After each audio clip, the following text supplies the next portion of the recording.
This car of mine is a 1973 HQ four-door Monaro GDS. I purchased it new in Bundaberg in 1973, of course, from what was then known as Hale Stewart's Holden. That was just after they'd built the new dealership out near the cemetery, which is now Ross Gray. Like any new car, it's got a nice new smell, and that's why I've kept it. It's never been restored. It's been well maintained. Motor-wise, it has a 253, which is a very economical motor for a V8. It had the 4-speed. I've since changed it over the last 5 years to put a 5-speed Toyota gearbox in it, which gives it an overdrive, which is better for cruising on the highway. But I have kept the original gearbox, etc., so that can all go back in one day if I ever decide to put it back to 100% original. It's got extractors, 350 Holly carby, which is what everyone does. Try to keep it fairly original, and the fact that it holds its value better that way as well.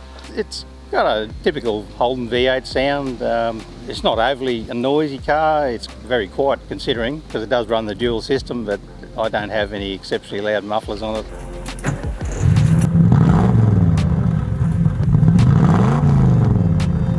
As I get older, I tend to like the quieter cars. Too much noise, it's a bit irritating, so especially when you're driving for 3 or 4 hours.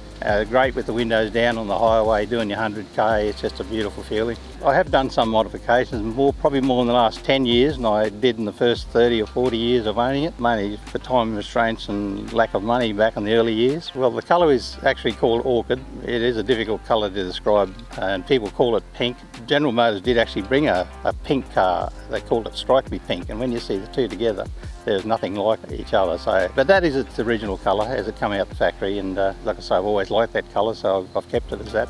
I feel proud that I've owned it for so long, and it's in such good condition still. I also like taking it to car shows or just showing the car, because I love talking to people, interacting with people. They talk about the cars that they had or their dad had. I find that part of it very interesting. Keeping old cars restored and running on the road is a part of Australian heritage. It's what we do as Australians. It's a good thing for younger generations to see these cars on the road.